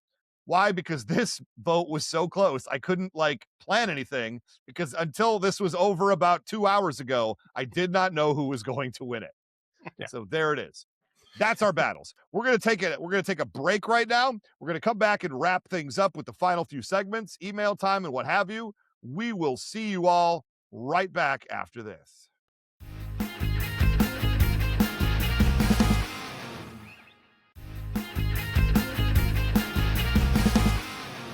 And we're back. I did want to address one thing Ollie Lowe had said in his comment about the locations and me actually calling it out. It has been interesting in a couple of the more recent battles, like people have decided to take it upon themselves to try and eke in where the location is. And, we first saw that, I think, with Gina, with, what was it, Daredevil and Killer Croc, and the docks, which felt neutral enough that I didn't see a need to call it out. If Eric had said in the ocean, obviously no, but probably in this particular case, it seemed like that's the home field advantage. Obviously that's not the case, so I called it out. I love that people are trying to play that into their points now, and I think that's a great strategy. There was a long time with the first season and a half where I was like, should I just be going, and you guys are at a volcano? And I was like, I don't want to do it. I don't have want it to happen specifically organically. say it. I love it this way. Yeah. Yep. So that's all I want to say. No, We're going to move on. We're going to move on to the email song. Emails. And it was asked for the long one, even though we've been going a long time. And I'm going to do it. Let's hear from the community. Reading emails is our destiny. You've got a voice, you got something to say, and we're gonna read them, 'cause it's annoying to read. Now it's time to end this song before it gets to be way too long to do anymore. We just prolong this intro, which would be wrong. It's who would win Masters. Email time. It's who would win Masters. Email time. How about that? And this time we got Look at 2 emails, and they're both a little longer. Wow. So maybe I'll start Buckle up. doing more calling going forward, especially on these double episodes. But for the sake of fun, we're going to open up right here with Luke. Luke's got an email for us. He says, "Dear Ray and Sam, Thank you so much for bringing this rematch to Who Would Win Masters. Luke Skywalker versus Harry Potter. This battle automatically takes an S rank. If Sonic's stage-style ranks could go any higher, maybe it should either get the X rank or XX rank for pulling off amazing tricks in Sonic Riders Zero Gravity. Now, as a lifelong Star Wars fan and deep expert of Star Wars history and lore, including the meanings of different colors of kyber crystals, which are the crystals that power lightsabers, and knowing next to nothing about Harry Potter, because of Christian raising, I was rooting for my man, Luke Skywalker, and you, Rey. I kid you not when I say you almost exactly did what I would have said about Skywalker and how he'd do it. Our Jedi takes the cake, 10 out of 10. I heard in the episode that Harry actually needs to speak the names of the spells he needs to cast, but use of force powers require no such procedure to use at all. Flying on that broom will ultimately do Harry no good, as Skywalker will grab it and Harry with the force, bring him down, close enough to cut him or his limbs with the lightsaber. The most bleeping awesome and iconic weapon of all time, all caps. To incapacitate as a Jedi would ideally want to avoid killing, as only would if it was absolutely necessary. And also remember, all of you remember playing The Force Unleashed may remember that I'm not really sure why you didn't bring up Skywalker's blaster. But guess what? I digress. That way the fight would go almost exactly as Sam described it. Also, Sam, best jokes I've heard all month. Best ones. Hashtag Ray is right. Hashtag Sam knows. Hashtag Star Wars. Star Wars forever. Jedi defeats Wizard. The Force beats magic. Harry Potter gets potted. And hashtag cool sticks. Side question. Why did you use the picture of Luke Skywalker from episode 4 for the episode's title picture instead of episode 6? It's because it was the first one I found, Luke. I have nothing against it. It's just that Ray argued Grandmaster Luke Skywalker, who's long since Return of the Jedi wielded his green lightsaber, which was a key part of the argument. I just wanted to know why you chose that picture. Anyway, my birthday's coming up soon. I'm considering this an early birthday present. Ha ha, lol. Thanks, gents. I hope you guys are doing well, and like usual, I'm looking forward to what's coming next, including the release of Star Wars Starfighter next year. I don't know what you think, but I hope it'll be good enough to finally kick off the long since overdue Star Wars renaissance. Thanks again. Take care, and may the Force be with you. Luke. Good job, Luke. Awesome. A lot going on in there. A lot going on. We love hearing from you, Luke. Keep them coming. Yeah. Next one, Ryan Pansky. Hi, Ryan. Welcome back. He says, here I am once again. Yeah, you can write the show, and we will read it. He says, it's surreal to hear my name and words on a show that I watch. Honestly, as an aspiring writer, I cringed a little bit noticing things I wish I had worded different. Didn't realize I started multiple sentences with now. Now, on to the battles. Great. Well done. Ryan, I feel you there. I go back to some early episodes of Reclaim Detroit, a Vampire the Masquerade audio drama, and I go, what hack wrote some of this dialogue? Some of the wording absolutely drives me crazy. It's hard for me to listen to the episodes now for the 50th time because Reclaim Detroit? Are you familiar with this show, Chan? Never heard of it. It's an audio drama you can get on podcast or go to vampiredetroit.com. It's an all-star cast. I wrote it. It's like a fever dream, maybe. There's more to this email. Chan, you were in it. Continue on. That rings a bell. Yeah, okay. Leatherface felt like the Leatherface versus the Bride. First off, I want to say how both the debaters are just entertaining people. So this one was great just based on that. As a quick note, I've only ever heard Robert Clarke-Chan referred to by full name or Chan, so I don't know what he prefers. So I'm going to use Chan. But clarification for further reference would be nice. We all just do Chan. Boss. Yep. Boss. You can do boss. Leatherface felt like the odd one out in this tournament as far as the choices went. So going into it, I thought it was going to be an easy win for the Bride. And then Chan went so hard with his arguments, fittingly aggressive for the character he had. Many of Kevin's arguments seemed to hinge on the idea that it was a mismatch, which obviously I understand, but it also gave Chan an opportunity to catch him off guard. And Chan sure did with that second point. Perhaps the most interesting point I've ever heard made on this show. I agree. And I kind of dug it. His counterpoints also were very solid.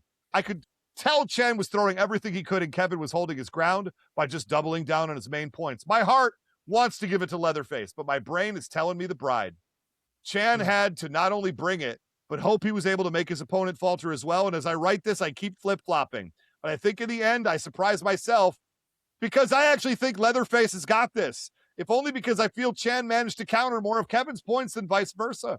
That's where the sauce happens, man. Wow. Now Luke Skywalker versus Harry Potter, always a ridiculous sounding battle idea, that just works somehow. Also, isn't it crazy how Harry Potter just sprung up out of the ether? I think about that sometimes. Just like Dungeon Crawler Carl is now. It's just one day they were just there and everybody knew about it, right? The If power you of worked in a love. bookstore in the early 2000s, it was not coming out of nowhere. Out of nowhere. Like one day, like it was just a thing. I think Ted Lasso did that too. For the longest time, I thought Ted Lasso was an upstart congressman from like Oklahoma until I found out it was actually a TV show comedy about a soccer team in England. I'm not kidding. For like 4 months, I thought that's who he was. Anyway, I'm breaking off here. The power of love was not how I expected this battle to start. I was waiting to see how it actually aid in battle, and then it felt like a switch just got flicked and Matthew went all out. Perhaps a little bit too all out. Some of his points were a bit haphazard feeling, and I would have liked more elaboration on what spells he'd use and how it'd help. Now, I want to shout out that the high ground argument, though, it made me smile, even though Ray did counter it pretty well. Matthew certainly has the fire in him, and I think he needs more focus in his points. It was like I was listening to him leveling up in real time, and I really, really want to see him return. If Matthew had laid out how Harry would slip under the cloak mid-battle, because I don't think his magic would hide him from the Force either, I think he'd have taken it, but overall, I think Luke barely wins this one. I also want to say I love the email song unironically. Also have to mention I appreciate Sam's jokes and especially appreciate how clearly happy he is to say them. One last thing I wanted to get out there. I know Batman has shown up one way or another a lot, but I actually don't remember if it's my favorite version has been on the show, and that's the Brave and the Bold. Okay. I think I managed to make this one a little shorter, maybe. Maybe not. Great work, as always. We love you. And got some real intense matches for sure. There it is. Yeah, Ryan Pansky. great. Thanks, Ryan. Appreciate you writing. That's right. The decisions are only a vehicle for me to make jokes that will make me laugh. That is so, correct. If anyone else is interested in them, that's great. There's a You are moment doing at the end of correct. the battle when Sam asks for a little bit of time to quote unquote think of my decision. And all he's doing is writing puns the whole time. And I'm Sam, what are you doing to us? Yeah, he's going nuts over there. How can I get this pun in? Yeah, that's about right. It's fair. It's fair. Almost completely accurate. We're going to go rapid fire with this because we are going Let's do on it. so long. Yeah, These are Discord versus battle suggestions. I pulled 5 because they're all good. First one, I'll read the first one. We'll go back and forth, Sam. RoboCop versus the $6 million Man, presented by John Shanks. He says, seeing as how Almighty Ray, thank you, was just asking for RoboCop matchups, this is what I came up with. 2 guys rebuilt with enhanced cybernetics. Could this be a viable battle? Yeah, it sounds good on RoboCop versus $6 million Man. Yeah, that looks good to me. Spike versus Art the Clown from Distinctly Average Ollie Ollie Lowe, was idly thinking about this earlier. Vampire versus Terrifier. Any thoughts? Yeah, that's Spike from, I believe, was the Buffy TV show. Oh, okay. Yes. Okay. Yeah. I thought he was talking about Spike from Cowboy Bebop, which, I mean, also, I think both of those are solid. But Spike Spike from Lee's Cowboy right, yeah. Bebop, famously not a vampire. Definitely not a vampire. No, this is that's an interesting matchup. I like that. I think Art the Clown takes it. I just haven't really seen Art the Clown get like beat. But I've only ever seen the first movie because there's a certain point where I go, I don't think this is for me. Yeah. And I love everything horror, so I'm happy I've seen the first one. It was honestly pretty interesting. Okay. If you're on the fence, let me say right now, if you're on the fence about the Terrifier series, and I am still, even though you see the first one. You can see the first one. It's not too brutal compared to what I've heard happens in parts 2 and 3. That's all I'm going to say. If you like horror films, you like kind of your quote unquote low budget slashers, that first one is very palatable. So I will put the Ray stamp of approval on it. And there are some interesting things that happen in it. And there's like one big gory moment at the very end of the movie, but it's like, it's so fake looking. You can only like start laughing. All right. That's me. Anyway, we got Bruce Leroy from Last Dragon versus Hawkeye from Master Rain Forever. I really want to see Bruce Leroy battle someone, and I chose Hawkeye because who else could chop an arrow blindfolded? Oh, not Hawkeye from MASH. Okay. All right. I got it. Yeah, sadly, not the one from not Alan Alda. That's fine. No. Keep going. I like where your head's at. I mean, can he scathing get sarcasm and wit? Yeah, just like can he get pulls him Klinger down. in a 2v1? That's all. I like that. I like that too. Yeah, that's good. Should do that one. I would think Hawkeye, but Bruce Leroy, I don't want to mess with Bruce Leroy either. So I'm going to say Bruce Leroy because he could actually show up and punch me. Sure. I mean, Alan Alda, 80s icon. Bruce Leroy, 80s icon. That makes sense to me. Nathan78 has Orko versus Donald Duck and just says, this feels right. And now that is Orko that's from He-Man. That's from She-Ra, I believe, officially. Oh, is this specifically She-Ra? No, isn't it? Didn't he? No. I mean, I think he crosses over, but I thought he appeared in She-Ra first. Maybe I'm crazy. Anyway, Donald Duck. What are we talking about? Neither of them wear pants, and that is the connecting. I do like that battle there. I like Orko versus Vivi from one of the Final Fantasy games, a character literally just based on Orko. If you look at them side by side, you're like, yeah, that's pixel art Orko. Awesome. Final one. We have the Odyssey scenario. Now, we pitched this last time, and it was who would you put in the Odyssey, much like the Die Hard scenario. Matthew Dawson suggested this. We want to give him his flowers on this. We have some suggestions of would these people beat the Odyssey? So I'm just going to ask you, tell me yes or no, rapid fire, okay? Frank Drebin from The Naked Gun. 100% yes. Really? Okay. I think he would. Yeah. It would be ugly, but he would.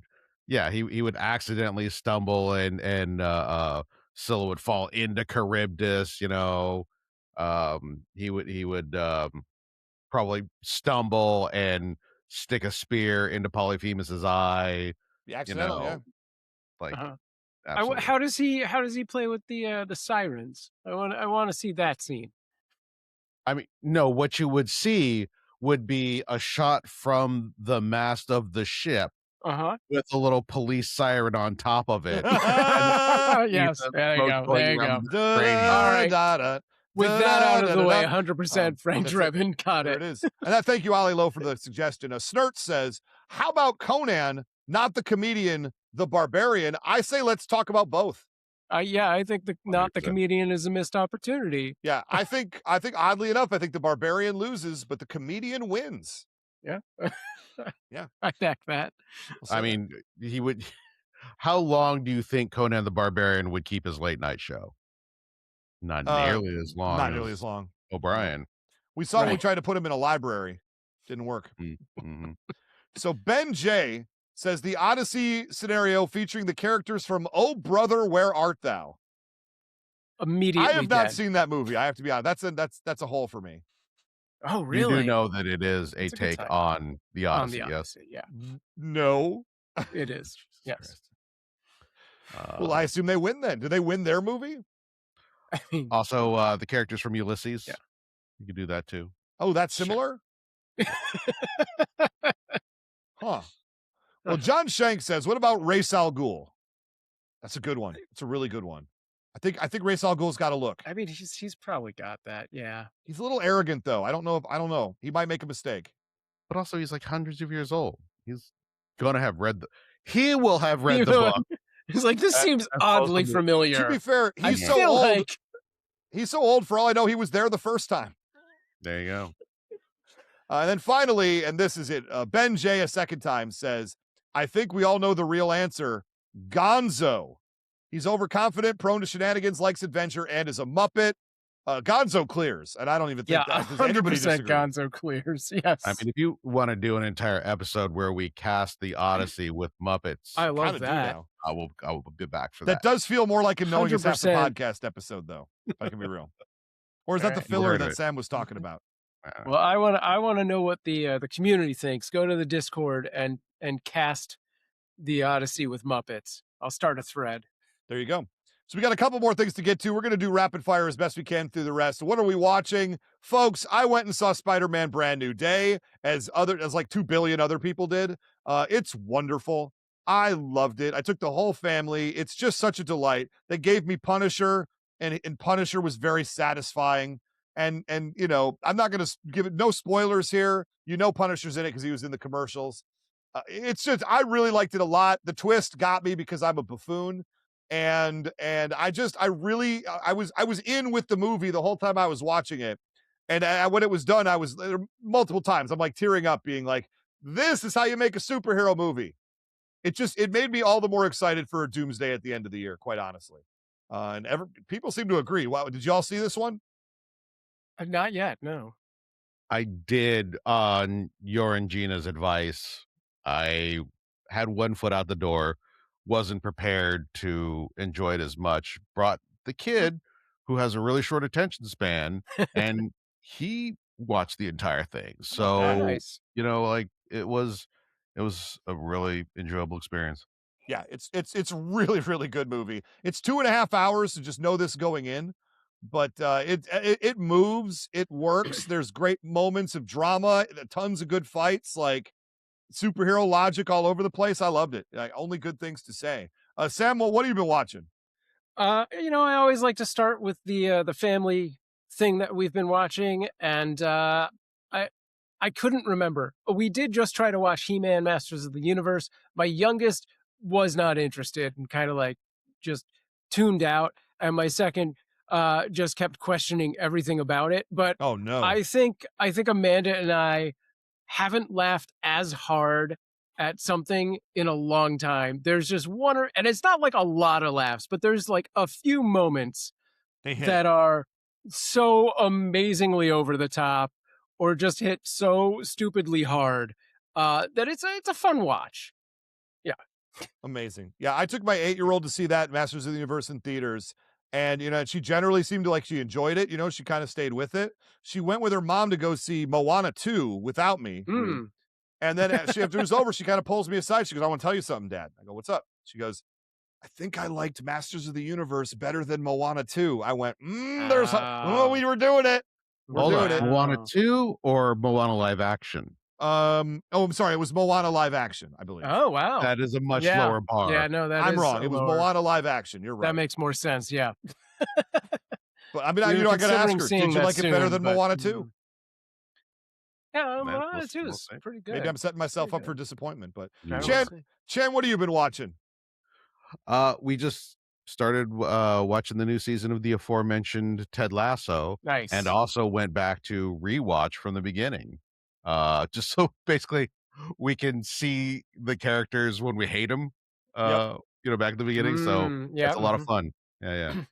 Well, Chan took my second one. So yeah, my second one is also Ted Lasso. We've been rewatching season 3 to be ready for season 4. It's just a great show. I mean, it's just a great show. It's and so you should uplifting. be watching it. Yeah. It's uplifting. Fantastic. That's a great word. Yeah. For it. It's really nice. I also watched a horror short that was making the rounds on the social media. It's called Simon Says. And it's a 20-minute short horror film. You can see it on Tubi for free. So this is wherever you want to see it. And it's basically about a 21st birthday at like a cabin in the woods. And this guy shows up to make them play Simon Says. And it goes horrifically wrong. And I've heard it was a lot of praise for this on social media. So I'm like, I want to be onto this new exciting thing. And I watched it and I did not like it at all. I did not think it was very good. Okay. And so now I'm like, am I just missing something? Because it just didn't make sense. None of the characters acted like people ever actually act. I don't want to rag on the acting. I'll just say the acting choices were somewhat bizarre. And it's only 20 minutes long. And I watch it. You tell me on the Discord, you tell me on social media, am I wild? Am I wilding? It did not connect with me. And I don't know. I'm hoping they make tons of money. We want more short horror films in the world. Sure. But for me, that's no from me, dog. Wow. So yeah, one of the other things we've been watching is the second season of Silo, which we've only gotten a few episodes in. I really loved the first season. This second season is almost like a totally different show in a lot of ways. My wife has not been able to follow it whatsoever. She's been deep into her cross stitching, and every once in a while looks up and is like, "What? Where are we now?" Yeah, we're in the present. I loved Silo, right? Yes. I watched season 1 of Silo and I thought it was really good, well done sci-fi.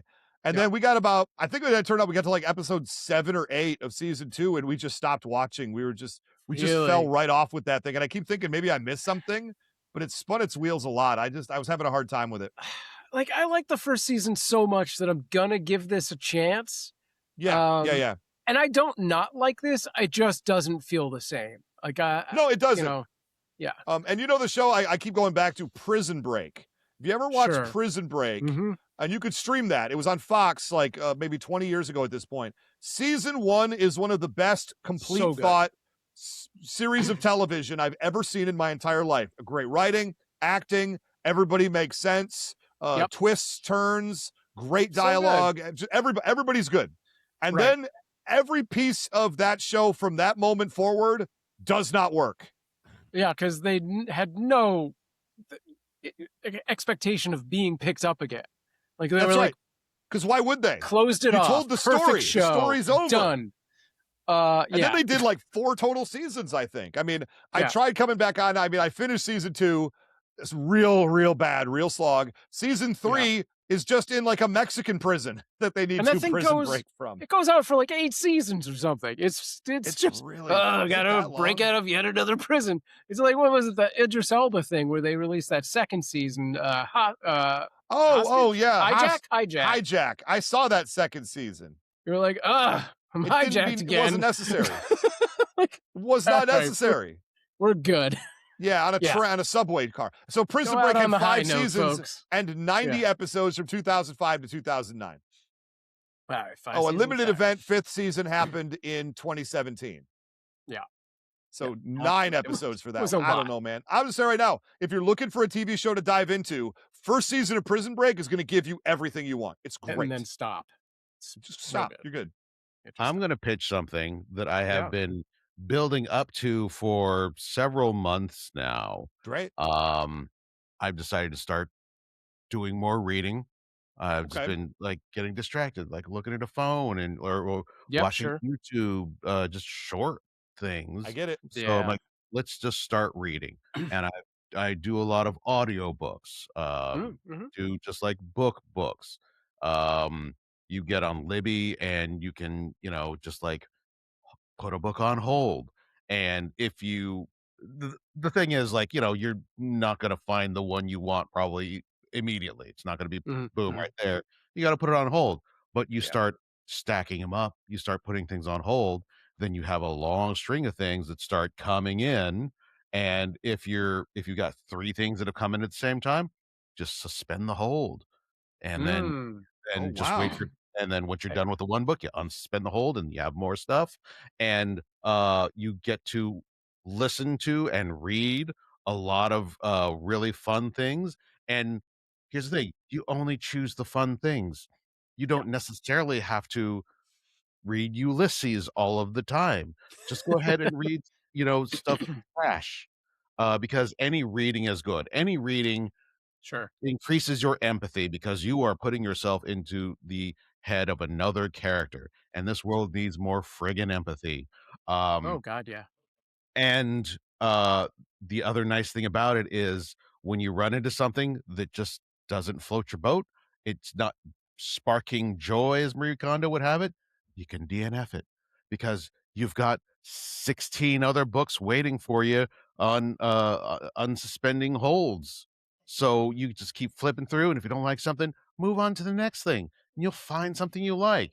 And it's pretty great for freezies. I love that. Now, what I love about that is I think reading is definitely very, very important. That's why I turn on captions on YouTube. Very helpful. It's the same. It's the same thing, basically. Chan, you wouldn't believe this. I've read like 35 books today. Why don't you put on an audiobook while you're doing chores around the house, Ray? I'm sorry, doing what around the house? Yeah, that's kind of what I was thinking. Yeah, okay. Okay. Great. All right. There. Sounds good. Well, we got final things to talk about here. We got movie night plug. We got low rollers on Friday. So show up. I'm going to make sure that this room thing is working before Friday. I'm going to yell at Riverside. We're watching low rollers together. Gosh willing, it's going to be a lot of fun. And it's a very, very, it's a naughty film. It is edgy. It was made at this point, like what, 15 years ago or so, maybe a little bit more. So, it's got a certain mentality that doesn't fly in the year 2026. That's why I'm not showing it like publicly. We're going to watch it with you guys. So if you want to come watch me play Ryan Stein, Underground Marbles champion, in a an ensemble, no-budget comedy film with a lot of very talented performers in it. Come and see it. We're going to have fun with it. And then next battles, we've already said right now, Aya Brea versus The Witcher, Black Panther versus Deathstroke. Those are the 2 tournament battles. And our official battle is going to be artist Ian Moss, fine artist Ian Moss, with Marvel's Dracula versus Vandal Savage from DC Comics. Immortal versus Immortal for all the marbles. Low rollers, pun intended. Yeah. And that may sound like a Shocktober episode, but it's not. But you can send us Shocktober ideas over on the Discord. Please do. Shocktober in August, because Ray can't plan. We could just not post it. No, it's okay. We don't have anything else to post. What are we going to do? Post nothing? Just bagpipes. April Fools in August. Oh, let's they do won't it, everybody. expect it. No, we don't do April Fools episodes on this show. I don't know what you're even talking about at this point. No pranks. Hate we those don't do pranks things. here. And that's it, Sam. Robert Clarke-Chan, tell the people at home where they can find you. And then, Sam, let's get out of here. It's been a long time. Yeah, you can find me right here. Great.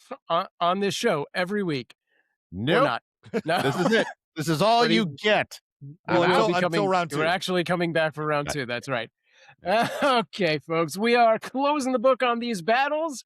But if you have more to say, jump over to the Discord and feel free to type away. And maybe Ray will continue to read those things out loud. And remember, if you've got an Alexa device, next Tuesday, don't reach for your phone. Just say, Alexa, play Who Would Win Masters. And let us start your morning. Patreon's where the polls live, so head over to patreon.com/whowouldwinmasters. Make sure you sign up for free so that you can vote there or join these wrap-ups for free. Did I say that already? For free. And if you think you've got what it takes, just step into the challenger's chair, record a 1-minute video demo of yourself, send it to whowouldwinmasters@gmail.com, and we might see you sitting across from Ray in a future episode. We want to take a moment to thank all of our new members from Patreon, which there was a lot of you this week. A lot of them. Oh, I'm going to go through fast, so if I mess up your name, I apologize. Elias Peters, Walker Castle, Skylar Hernandez, Marius Victor, Chick Alfredi, Marcus Tippins, Wally Blaine, Morton McGuire, Kevin Israel, Kevin T, Harry Grimraldo, Josiah Batty, Ricky Connell, Boko Boy, Phil Turching, and Barney Finch, and maybe you, if you sign up at patreon.com/whowouldwinmasters. A quick shout out, of course, to all of those who have also chosen to support the show with monthly donations on Patreon. Ryan S., Dylan G., Michael S., Matthew Dawson, Ollie Lowe, William Schmidt, Douglas R., Nathan78, Eric Hiding, Lord Moxford, Forbidden Mob, Lord Snurts, and Delvin Cox. We will see you next week with a brand new battle. And for Who Would Win Masters, this is Sam Proof. I'll see you in the arena.